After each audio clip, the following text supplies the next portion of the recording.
Voilà, bonjour à tous. Le thème que j'aimerais vous partager est le suivant, c'est des témoignages SNCF. Voilà, nous sommes un peuple de témoins, témoins de Jésus-Christ, témoins de ce qu'il a accompli dans notre vie. Jésus nous a sauvés en mourant à notre place sur la croix, et comme nous dit le prophète Ésaïe 53, c'est par ses meurtrissures que nous sommes guéris. Et il est important de faire connaître autour de nous ce que Jésus a fait, comme il le dira aux Romains. Comment croiront-ils en celui dont ils n'ont jamais entendu parler? Romains 10, 14. Or, parfois, pour le témoignage, on se fait parfois tellement un monde mais comment témoigner, comment s'y prendre? On a un peu de mal. Alors, je vous propose en quelques pensées, quelques courtes pensées, le témoignage SNCF. S comme simplicité. On ne demande pas à un témoin lors d'un procès d'être un formidable orateur, mais juste qu'il puisse dire simplement ce qu'il a vu ou ce qu'il a entendu. J'ai eu l'occasion, à plusieurs reprises, d'assister à des réunions chez des frères et sœurs tziganes où le prédicateur, sans prévenir, invite un frère en disant « Viens, tu vas rendre témoignage ». Et dans une grande simplicité, on entendait les œuvres merveilleuses que Jésus accomplissait. Gloire à Dieu. Dans nos milieux évangéliques sédentaires, c'est un peu différent. On se met tellement la pression, on veut tellement que notre témoignage soit waouh, que s'il n'est pas waouh, eh bien, on préfère garder silence. Ce qui donne l'impression que Dieu n'agit pas beaucoup au milieu de nous, alors que je crois que Dieu ne cesse d'être à l'œuvre, ne cesse de bénir son peuple, que son nom soit béni. Alors, cela nous donne un sujet de prière, que Dieu nous donne d'acquérir un peu plus de simplicité. N comme nourriture, car le témoignage, ça nourrit le cœur comme une bonne tartiflette ou une raclette qui tient bien l'estomac. Eh bien, le témoignage, c'est quelque chose qui nourrit et qui tient bien sur le cœur. Alors que parfois les grandes démonstrations théologiques peuvent avoir du mal à être saisies. Par contre, dans la simplicité, dire, bien, j'avais telle maladie, on a prié pour moi au nom de Jésus, j'étais guéri, eh bien ça reste. Alors c'est vrai que certaines personnes en douteront, mais quand même, l'information sera entendue et fera, nous le croyons, son chemin dans les cœurs. C'est comme, alors j'ai 3 C à vous proposer, hein, vous gardez le C qui vous parle le plus. C'est comme court, concret, christocentrique. C'est comme court. Bah oui, bien aimé, quand tu témoignes, raconte pas ta vie.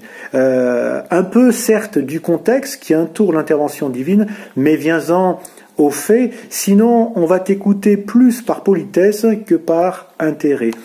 Donc, être court, être concret, avec des faits précis, bien la maladie dont Jésus t'a guéri, la situation difficile dont le Seigneur t'a sorti, ce qui implique aussi de notre part d'être toujours prêt à témoigner de choses précises et donc de repasser régulièrement sur notre cœur ce que Jésus a fait pour nous. Et cela, et comme ça, lorsqu'on va nous demander de témoigner, soit lors d'une réunion publique, soit on rencontre quelqu'un qui nous dit « T'es chrétien, qu'est-ce que Jésus a fait pour toi ?» Eh bien là, on ne sera pas pris au dépourvu, mais on sera prêt à dire ce que Jésus a fait si on a eu la bonne idée de repasser sur notre cœur toutes les œuvres de Dieu. Et en plus, cette attitude s'apparente à de la reconnaissance et à de la louange. Il est bon d'avoir à l'esprit les bienfaits de Dieu, comme dit un de nos chants. Compte les bienfaits de Dieu, mets-les devant tes yeux, tu verras en adorant combien le nombre en est grand. Donc court, concret, avec des faits précis, mais aussi christocentrique, car le but, lorsqu'on rend témoignage de Jésus, c'est de rendre témoignage de Jésus. J'ai entendu bon nombre de témoignages où c'était plutôt les 400 coups du témoin qui étaient mis en avant, plus que ce que Jésus avait fait dans sa vie. Et lorsqu'on regarde, vous savez, la parabole du fils prodigue, qui nous donne un modèle de témoignage, la partie mauvaise vie et débauche du jeune homme, elle est mentionnée, mais elle n'est pas étalée. Parce que c'est pas ça le plus important. Le plus important quand on témoigne, c'est pas dire j'ai fait telle bêtise, etc., etc. Le plus important, c'est de dire ce que Jésus a fait dans notre vie. Et puis F, SNCF, F comme fraternel. Dans le sens que celui qui témoigne, c'est pas un donneur de leçons.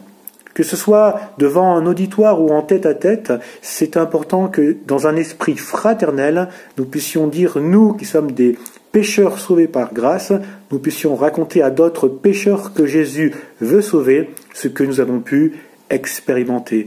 Et aussi forte que puisse être l'expérience qu'on a vécue avec Jésus, bien si on regarde de haut ceux à qui l'on témoigne, c'est qu'on n'est pas vraiment animé de l'Esprit de Christ. Nous ne sommes que des pécheurs sauvés par grâce.